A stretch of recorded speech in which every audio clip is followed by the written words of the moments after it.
Ça donne aux gens ce qu'ils veulent entendre, pour indirectement leur faire ce dont ils ont besoin. Je répète, ça donne aux gens ce qu'ils veulent entendre, pour indirectement leur faire ce dont ils ont besoin. C'est-à-dire leur faire attention à leur putain de pensée.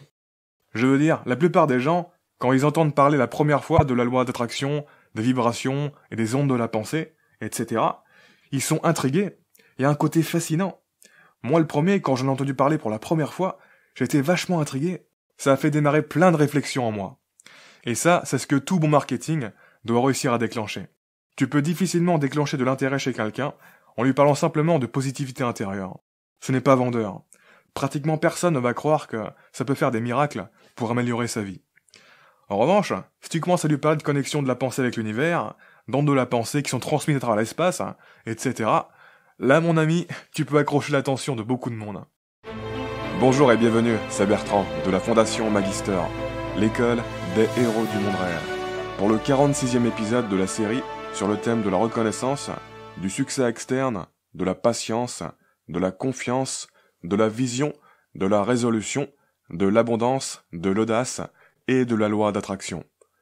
Pour réussir dans la vie, c'est super important d'être bien à l'intérieur de son esprit, d'être en sécurité et en confiance. Le problème, c'est que, pour beaucoup de gens, il y a une résistance à se sentir naturellement comme ça, de soi-même. Il leur faut une raison supplémentaire pour justifier de se sentir comme ça. Et c'est là qu'entre en jeu la loi d'attraction. Au fond, la loi d'attraction, c'est un outil psychologique au service du réconfort intérieur. Croire que l'univers est de notre côté, ça nous met bien, ça nous donne la foi. Ça crée des dynamiques placebo. Mais on peut se réconforter et se donner la foi avec des trucs plus tangibles. Par exemple, l'intelligence de notre ADN, dont je vous parlais dans l'épisode 54. Notre ADN, il a traversé les générations. Il a d'enfoui en lui toutes les potentialités qui lui a permis d'arriver jusque-là et de s'en sortir. C'est indéniable. Sinon, on ne serait pas là. Je défie quiconque de me dire que c'est du bullshit. Bref, la clé à comprendre, c'est que pratiquement tout le monde, sans exception, est par défaut dans une forme d'auto-sabotage indirect. Il y a des programmes qui sont préactivés dans l'esprit humain pour le faire survivre dans le jeu de la vie. Et beaucoup de ces programmes nous veulent du bien, mais en fait, nous font du mal. D'où l'auto-sabotage indirect. Ce n'est pas vraiment que notre esprit cherche à nous saboter, c'est qu'il nous sabote indirectement parce que certaines de ces stratégies sont inadaptées. On est pris dans le jeu de la vie. Et une grosse part du pouvoir psychologique, de la croyance dans la loi d'attraction, est tout simplement de désactiver ces programmes qui nous sabotent et de dégager de notre propre chemin. Autrement dit, c'est de la reprogrammation de notre cerveau. Ce n'est en ce sens pas si différent de la méditation quand elle est utilisée pour éteindre l'ego, atteindre l'abondance intérieure inconditionnelle et créer un éveil spirituel. La loi d'attraction permet de créer un éveil spirituel relativement soft en fait. Ça désactive seulement certains programmes négatifs et ça active des programmes positifs. Parce qu'un vrai éveil spirituel, ça désactive plein de programmes. Ça te fait radicalement sortir de la perspective de l'ego. Ça te fait sortir de la perspective du personnage dans le jeu pour prendre la perspective du joueur. La loi d'attraction, c'est plus un moyen d'avoir un meilleur personnage dans le jeu en fait. La loi d'attraction est un moyen de mettre notre esprit en mode abondance, en mode expansion, et de sortir du mode victime, survie, etc. Et quand on est en mode abondance, on crée des prophéties auto-réalisatrices. Parce que notre esprit fonctionne beaucoup mieux. Il est propulsé par l'inspiration. Vous savez, je ne crois pas du tout à l'idée que l'on crée littéralement notre réalité de l'intérieur. Je trouve ça absurde et ridicule. Par contre, je crois effectivement que ce qui fait la différence entre les gens qui arrivent à s'en sortir super bien dans leur vie et ceux qui galèrent vient de l'intérieur. Je crois effectivement que le mental est la différence entre vivre dans un monde hostile, pavé de barrières, pauvre en opportunités, et un monde abondant, amical, facile à vivre. Je crois effectivement que tu trouves ce que tu cherches, que ta vie est une sorte de miroir de ton intérieur, et que le miroir ne sourira jamais en premier. Je crois effectivement que tu reçois ce que tu donnes. Je crois que la plupart des personnes qui ont réussi à atteindre un certain niveau de succès se sont vues réussir dans leur tête longtemps à l'avance. Je crois que la différence entre une vie pauvre et une vie riche vient de l'intérieur. Je crois que les gens qui réussissent bien dans la vie, ils sont dans une spirale positive. Ils sont dans des courants intérieurs qui les entraînent et qui les encouragent à continuer, à trouver de nouvelles idées, etc. Ils ont un bon mental, une bonne éducation, etc. Et les personnes qui galèrent, c'est l'inverse. Elles sont dans une spirale négative. Et tout ça, ce sont des choses que disent la loi d'attraction. Donc, ne vous méprenez pas. Je trouve que ce modèle est excellent. Il encapsule d'une manière simplifiée une quantité énorme de dynamiques complexes.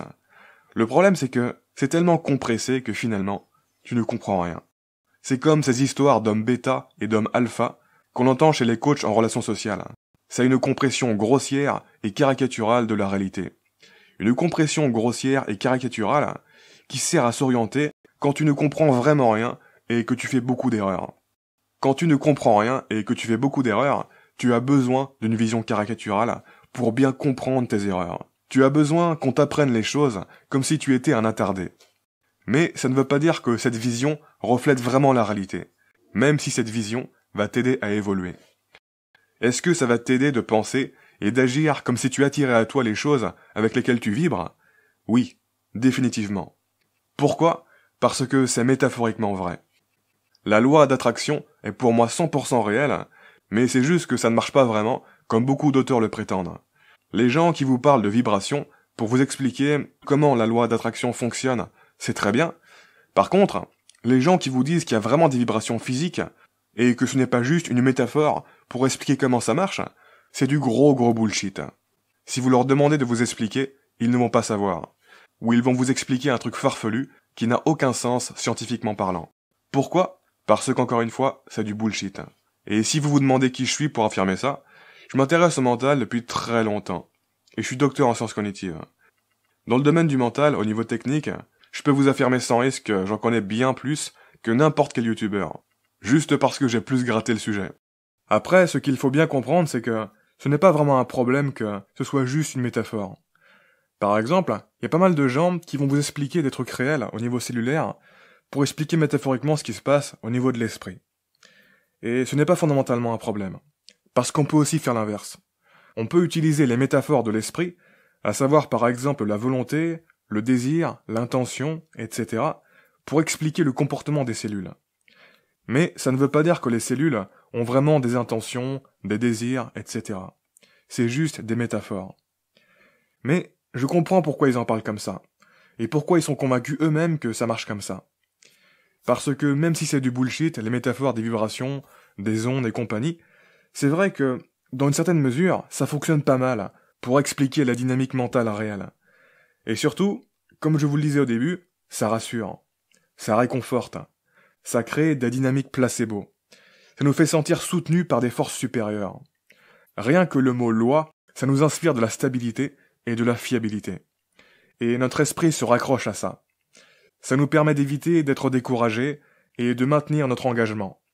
C'est la même raison pour laquelle un placebo complexe, par exemple un placebo qui implique d'aller dans une machine qui va nous réparer au laser, déclenche des processus de guérison puissants, même si c'est juste de la mise en scène. En l'occurrence, ça nous fait sentir soutenus par la force supérieure de la technologie. Quand j'étais plus jeune, ça m'interrogeait pourquoi tous les modèles spirituels ont ce point commun d'impliquer des forces supérieures. Mais finalement, c'est évident.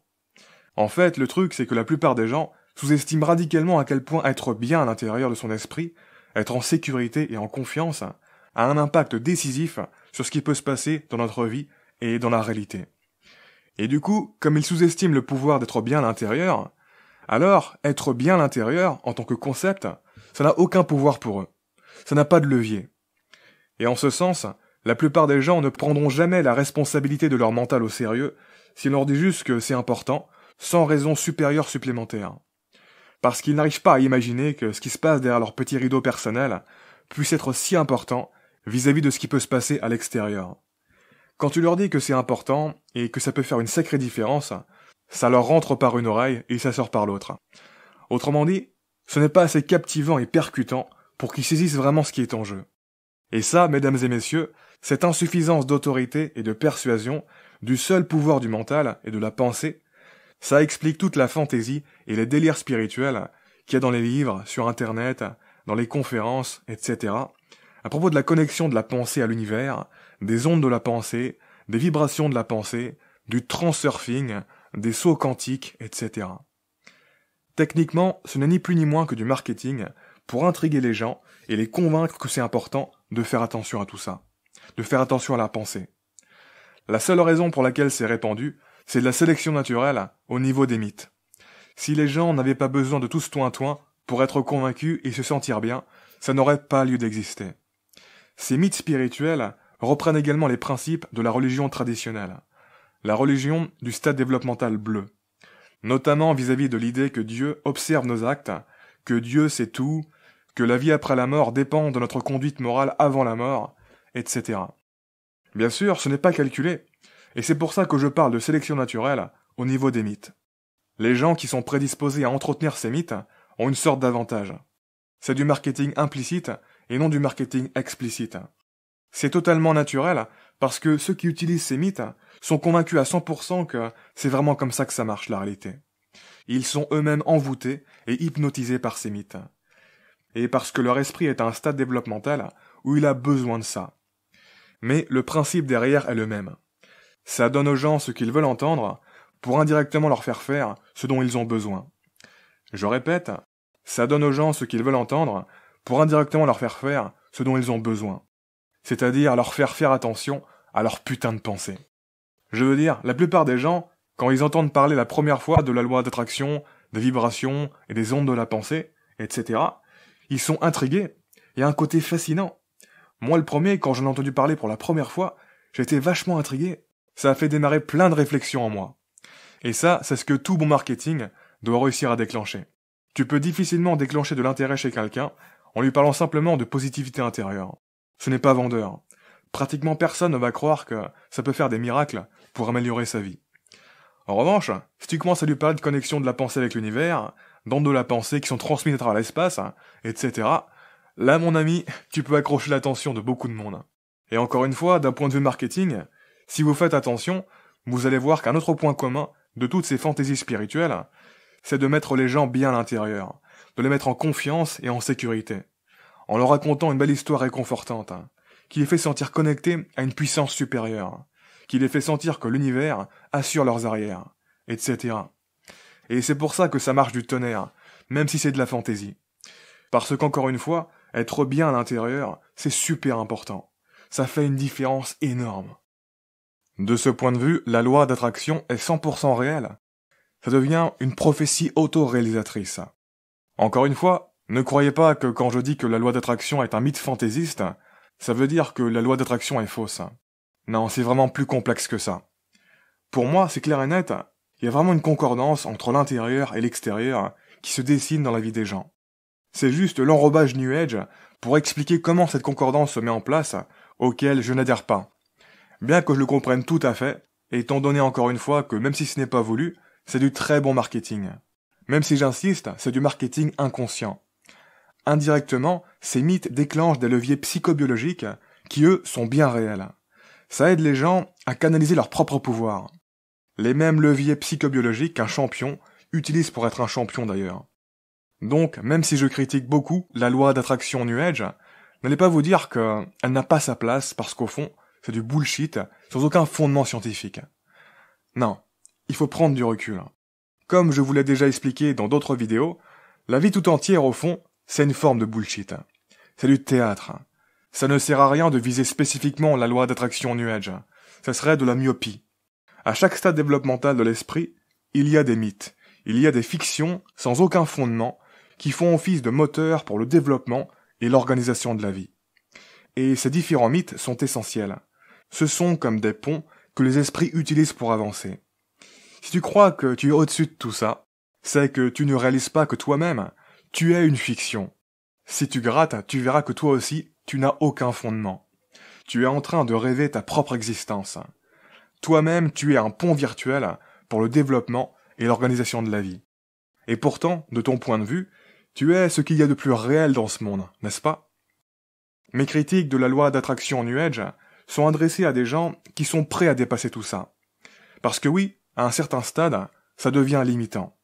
De la même manière qu'à un moment donné, les enfants sont prêts à dépasser le mythe du Père Noël et gagner en maturation. Ça ne veut pas dire que ces critiques doivent être entendues par tout le monde. De la même manière que tu ne vas pas traiter un enfant comme un adulte.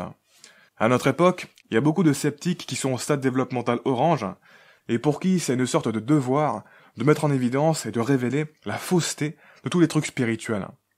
Mais c'est très autiste et anti-empathique de faire ça.